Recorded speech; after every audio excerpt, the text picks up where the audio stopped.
Hiya and welcome along to Friday Live. My name is Kieran Fox. I'm the manager of Youth Work Ireland Monaghan, and this is a very special inclusion episode.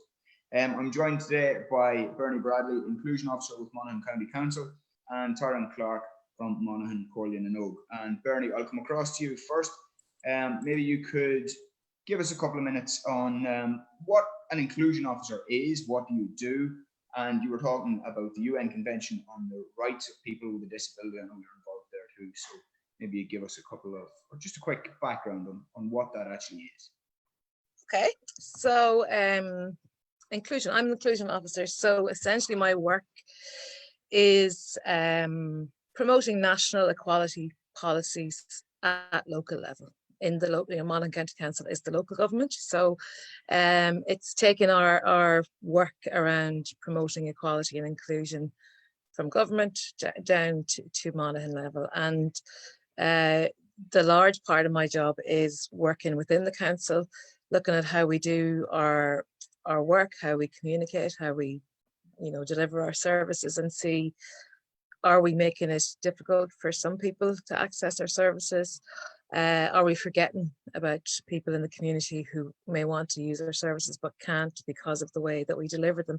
So that's essentially what in that sense. I also work then on behalf of Monaghan County Council with other agencies like Youth Work Ireland and the other agencies in the county, where we collectively try to address issues that might impact on people who are excluded in the community, and look and say, well, should we be doing things better? And a lot of the time it's because we're not aware, and the great important part of that is consulting with people so that we know what we're doing wrong so that we can do it right. And then just as part of my work in the area of inclusion, I represent I actually don't know who I represent on the committee, but I sit on the committee for the implementation of the UN Convention on the Rights of People with a Disability. So Ireland ratified that 2 years ago, and it's a series of articles at UN level, which is all about promoting the rights of people with a disability. And I suppose the convention is important because it means that because we've ratified it now, we have to, as a government, look back at some of our laws and some of our institutions, and possibly we will have to change some of them because they won't be in line with the convention.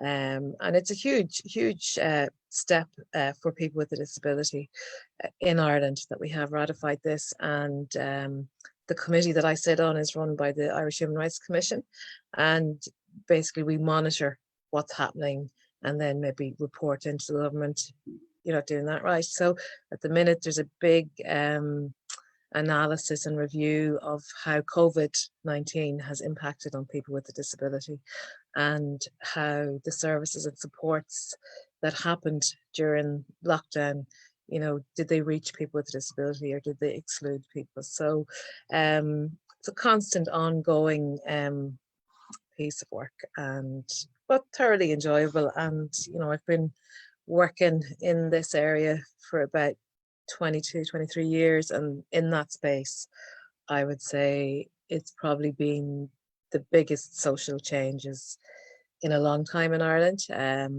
in terms of equality and human rights and social inclusion. So it's a good time to be working in it. Yeah, thanks, Bernie. Certainly what you're saying about equality, obviously the pride flag's flying behind me. It's flying in a lot of other places in the county this week as well.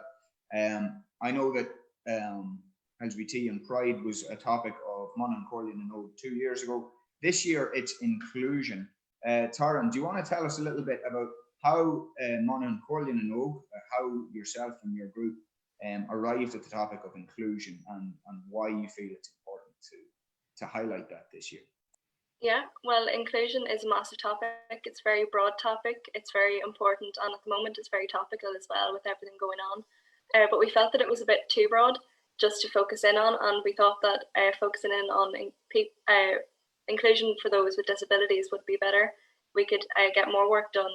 It means that we could focus our work, and we felt like we could highlight different points throughout it and bring light to the topic for young people. Thank you. And already we're getting a question in. Bernie, perhaps you can answer it. Are there any Monaghan-wide school programs that focus around inclusion? Ronan's after sending us that. Is that within schools or general? Yes. Just in the schools? Well, we finished a pilot program in June. It was run through the Peace Programme of the County Council called the School of Sanctuary. And that was around celebrating and promoting inclusion across the schools in the county. We had 3 pilot sites, one in Ballybay, one in Largy College in Clones, and the preschool in Ballybay. And I suppose we became the first school, secondary school and preschool of sanctuary in Ireland. And we've since got funding now. Hopefully towards the end of the year, we will have the position in place to roll that out across the county. And that is around working with schools to celebrate the uniqueness and the diversity of everybody that's in the school. And people get a little certificate to say we are a school of sanctuary. So Clones, Largy College in Clones is a school of sanctuary, and Ballybay National School, and those projects were wonderful. They, and it was the children who embraced them, and the young people that really pushed the inclusion message, because a lot of, in my experience anyway, a lot of exclusion and prejudice comes from home. Young people and children are not born with prejudice, and they're not born with discrimination. They're taught it, and a lot of time it comes from the home environment, or they're listening to languages and, listening to phrases or terms about people, and then it's repeated. So focusing on young people to promote inclusion is a great way to go. So yeah, there will be a county-wide initiative. We were due to have somebody in post, but obviously lockdown meant we couldn't have any interviews. So yes, it is something. If you want to look up the School of Sanctuary online, you'll see there's things that involve and what we'll be hoping to do. Thanks, Bernie. Thanks, Ronan, for sending that in. And we will post a link to the School of Sanctuary in the comments below this video just after we finish. But for now, I'm going to hand over to yourself, Taryn. I know that yourself and Bernie are going to have a conversation around some of the questions that you as Corlean and Og have come up with, and would like to have a conversation around inclusion and disabilities. So I'll see you at the end, but enjoy. Brilliant, thank you very much. So, as you know, I have a few questions prepared for you, Bernie. Hope you're all up with that. In the hot seat. So the first question is, what is a disability and what do we mean by the topic of inclusion? Okay, a nice simple one to start with. I suppose disability is, there's various different definitions of it, and I'm not going to go into the big lengthy legal definition. I'll kind of just give an idea of what we mean when we talk about disability. In our laws, in the laws of Ireland, particularly our equality law, having a disability is defined as somebody who has significant or some restriction on either taking part in a job, education, training, social or cultural activities, because of maybe a physical, mental, or sensory impairment. So having a disability essentially is something that impacts on your ability to fully participate in your society. So that might be maybe a person who is visually impaired, and so or somebody who has a hearing impairment. So it is in comparison, I suppose, to people who don't have a disability.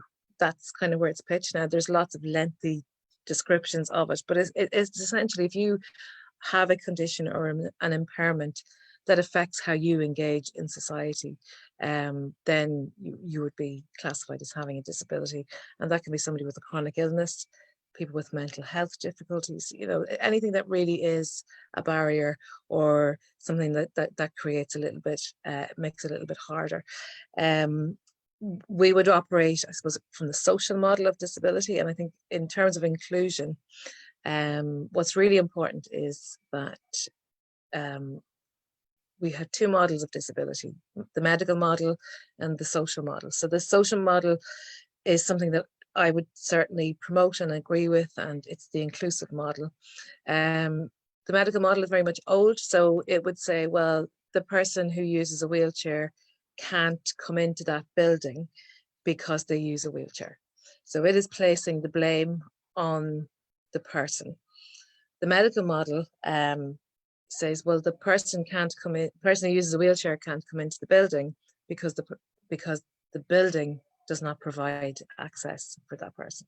So it's about society creating the disability rather than a medical disability, if that makes sense. So it's about saying, well, look, inclusion is making sure that everybody who lives in the society, whether it's your town, your county, your school, your wherever society is for you, everybody has the equal opportunity to be a part of that. And inclusion, it looks to say, well, what do we need to do to make it easy for everybody? So if I, don't have, if I don't have my glasses on, for example, then I can't access or see the same things that I need to see with them on. So it creates inclusion for me. The glasses create inclusion. That's kind of the idea of it. But inclusion from that broader perspective is that we should all create opportunities that nobody is left sitting outside because we haven't thought of, a way for them to get inside or a way for them to communicate or engage. And inclusion basically is that we think of everybody who's here, everybody who's in the community, have they got the chance to take part in whatever it is? And you do, for a real model of inclusion, you do that before you plan something, or you do it as part of the planning. You don't go ahead and organize something and go, oh, actually, we never thought of that, because that person is excluded. So if you go and have an event for Comhairle and you don't think firsthand, well, what about somebody who is visually impaired? What about people who use a walking aid? What about people who have hearing impairment?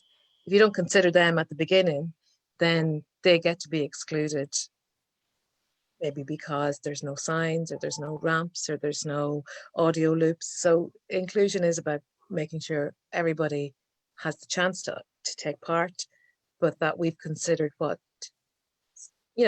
other resources or supports they may need to be part of it. Yeah, that's brilliant answer. A lot of information. The second question here is, what are some of the common disabilities that people in Ireland live with? And would you know what the percentage of the population have a disability? I would. Disability, I think the last census was in around 13% of the population were registered as having a disability. So that's about over 600,000 people.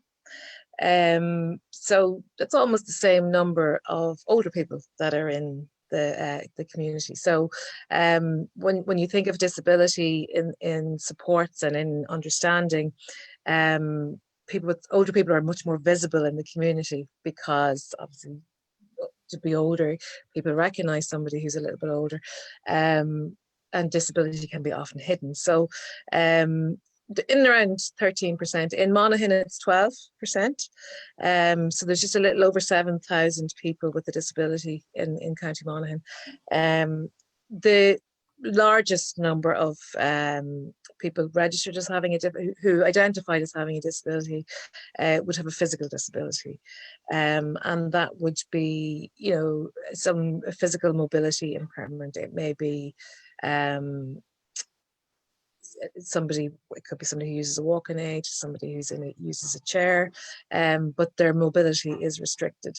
And a lot of people with a physical mobility disabilities would be older and would have acquired that disability as they got older. So a lot of a large percentage of disability is acquired.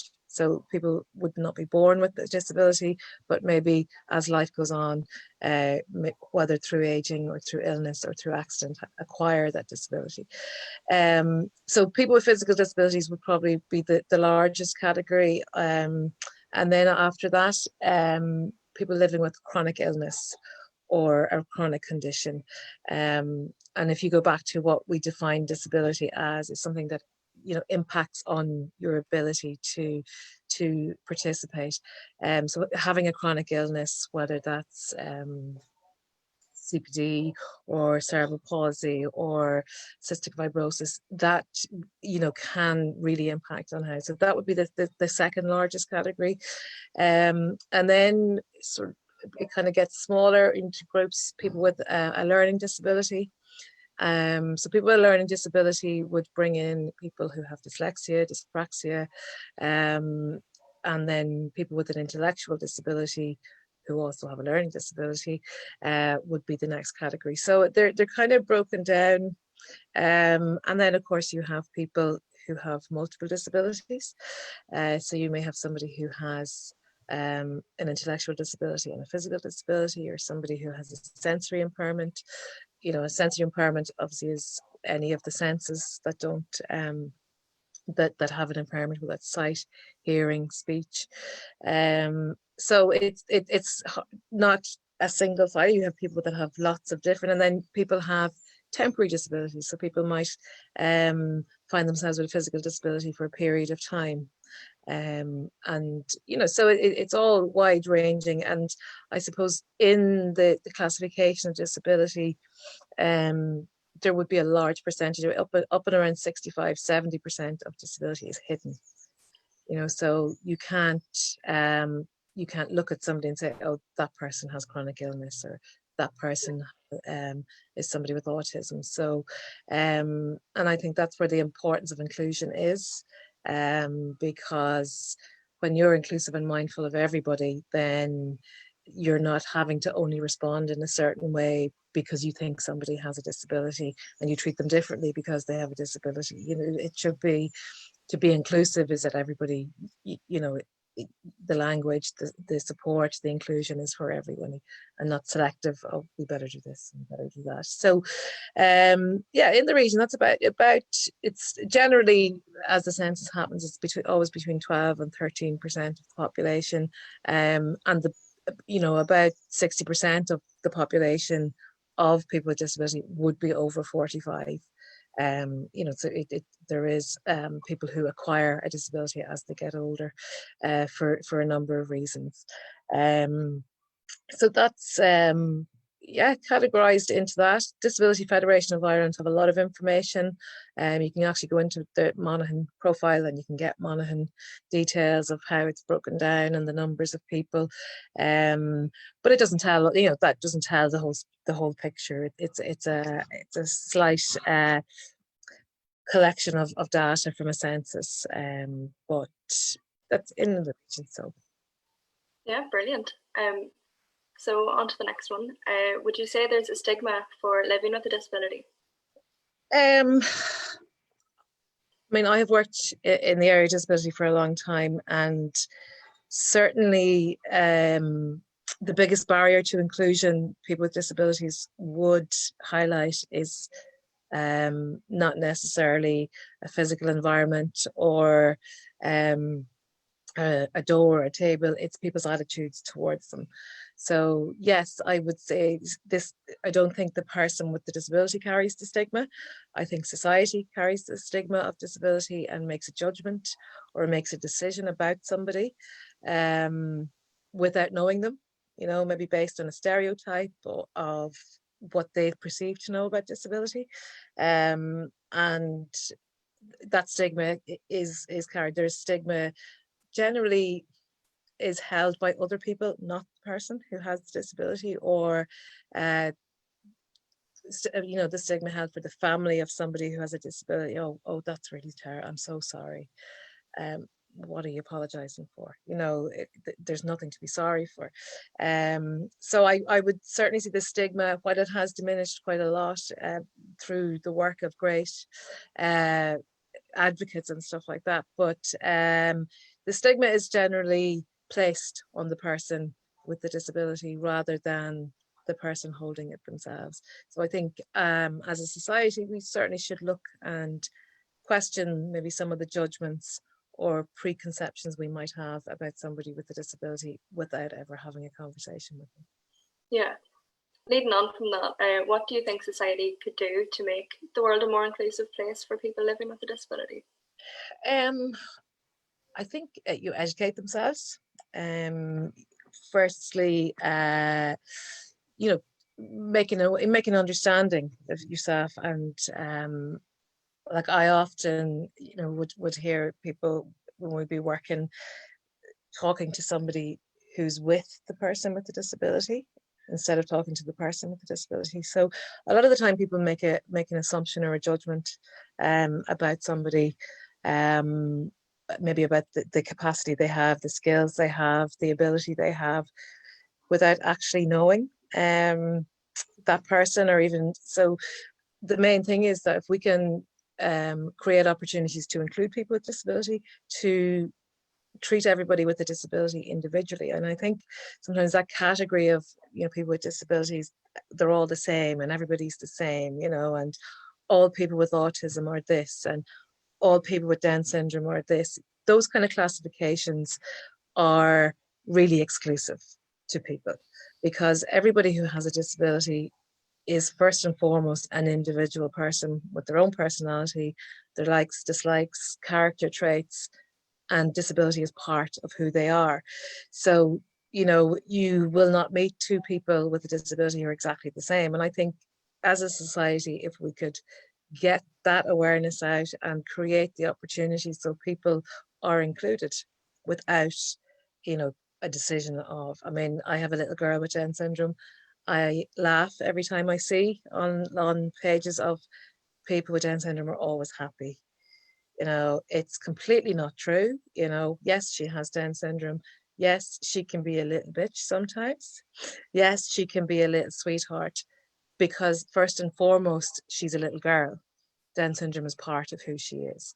The same with the stereotypes around people with other disabilities, So I think if we can start challenging stereotypes, and, look at people in our community, regardless of who they are, as just an individual with their own person, and then part of that person's makeup is a disability. It's a secondary part. They're a person first, and I think that people first approach is probably the most I suppose it's the most adaptable way that we can, because if we look at people as an individual and not as a condition or a diagnosis, then you are including them as a person, and whatever diagnosis, disability, whatever it is, color of their hair, color, that all comes afterwards, and I just think as a society, that's the way we can go. Brilliant. Yeah, no, I'd 100% agree. I know I've heard the terms like high functioning and low functioning being used in regards to people with disabilities, especially hidden disabilities. Do you think that these would be considered derogative terms, or what do you think on those terms? Yeah, they are derogative in the sense that it's pitching it's pitching somebody against each other, because it's in the perception of, well, if you're high functioning, that's not that bad. I would have people say to me, oh my God, has she got Down syndrome? She doesn't look like she has Down syndrome, as if that's a compliment to her or if it's a positive thing.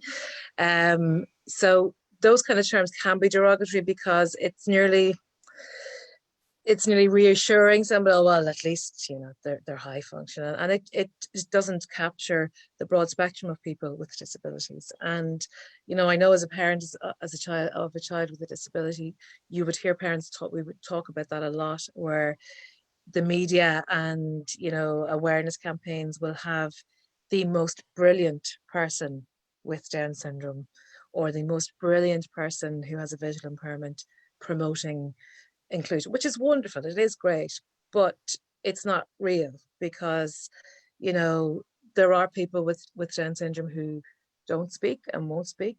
That's okay, because they have other ways of communicating.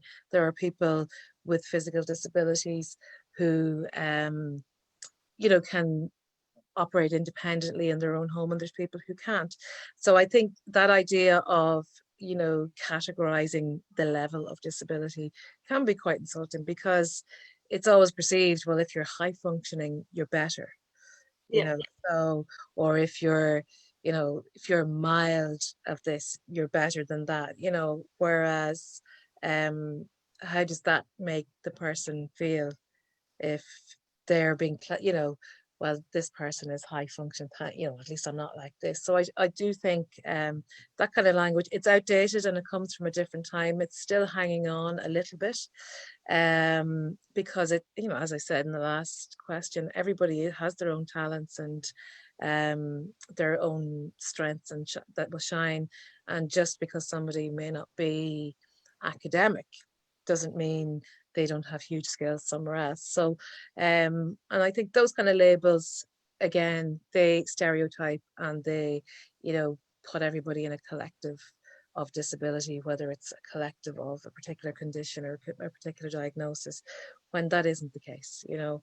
And I think using those kind of terms, and people do use them as a, they think they're saying something nice to, like, I know particularly as a parent, people think it's a nice thing to say your child who does have a disability doesn't look like they have that disability, and that I would be happy with that, you know. And that's about an education piece for people to say, well, actually, so what if she has a disability? It's not about whether she, you know, it's not about the level it's that disability impacts on that person. It's about her. So it's all education, it's all awareness. And I think for the public not to be afraid to ask questions and not to be afraid to maybe say the wrong thing sometime, because that's how you learn. So if you say something like, oh, he's high functioning, or he's this or she's that, it's okay to say to somebody, is that okay? Or, you know, what, you know, are you, what way do you like to describe your disability? Or, and allow some, because people will tell you, or how. So I think we can learn by asking questions rather than avoiding questions or making assumptions. And I think for the most part, people with a disability, or parents of children with disability, would actually welcome the opportunity to share, you know, information about whether it's autism or cerebral palsy or being a wheelchair user or being somebody who's deaf. I think people would welcome the opportunity to tell people, because that's inclusion. You know, you're involving somebody in a conversation. And I think the key to inclusion of all aspects in society is education and awareness. Yeah, definitely. So I just have one last question for you. What services are out there for young people and families living with a disability? Yeah, it's mixed, and it really does depend on, firstly, where you live, secondly, on the disability that you have. So I suppose, you know, the HSE do have a lot of services for children with disabilities, adults with disabilities. And then it all depends on the type of support that somebody may need, whether that's physiotherapy or speech therapy or occupational therapy. I think if you ask anybody with a disability or anybody with a family member with a disability, they will absolutely say services are quite limited. And services can be very fractured. The demand on services is huge. If you live in a very populated area, it can be harder to access services, because obviously the number of people trying to access them is much higher. So the types of services will depend on the types of support that you need to engage and participate in your community. So you know, some people, like my own daughter, for example, she would access speech therapy to help build her speech. You may have somebody who has who's a wheelchair user, may use physiotherapy or occupational therapy to build their physical skills. And then you have other more medically, medically linked, whether it's particular therapy services that is linked into the particular condition. But I suppose the services a lot of the time are replacing the fact that wider public services haven't done enough to accommodate people with a disability. So if you look at Society for the Deaf and support for the deaf, they're not delivering new services. They're providing information and support around other services because those services haven't provided them in a way that people who are deaf can access them. Similarly, so with other services of blind. So a lot of the time, you will find support services for people with disability are plugging a hole for the likes of a county council or the HSE or social protection. So you would hope in time that would change, that people with disabilities will be able to access any service of the state by going into that particular service, and they will have accommodated their service delivery to suit anybody's needs. And then the other interventions are just dependent. So the types of services are, for the most part, not enough. And the investment in disability supports and services is increasing, and has increased over the last maybe 20 years. But you'll find that when the chips are down, they tend to be the low-hanging fruit, and the cuts can be made in some of the more vulnerable groups in society. So I would be hoping that any new programme for government and any new government established would not go down that route, now that we potentially might be going into recession, or definitely an economic crash, that it wouldn't be the most vulnerable in society that cuts are made to. So that's a mixed answer, but disability is such a broad area that it does depend. But generally speaking, a lot of people who have a disability tend to go and provide resources and services for themselves, or try and access them, because there isn't a huge availability. Now, even if there is availability, maybe the length of time or the length of services isn't sufficient to really make an impact. And that's all linked back into creating awareness of people with a disability, the needs of people with a disability, so that services are properly resourced. But yeah, mixed and limited. Thank you very much, Taryn. Okay, and thank you, Taryn. We are out of time, but I think there was a lot of information. We had a few comments in from people expressing how useful and how interesting that information was. So thank you both for that. Yeah, as I said, we're out of time. We are back on Monday with LGBT Live at 5:30 with Cavan Monaghan Rainbow Youth. And then we will be back on Wednesday with Con's Parents Questions and Answers. And we're back next Friday for Friday Live at 3:30. And we'll be back with CMETB to talk about solace courses and apprenticeships. We'll see you then. Thank you very much, Bob.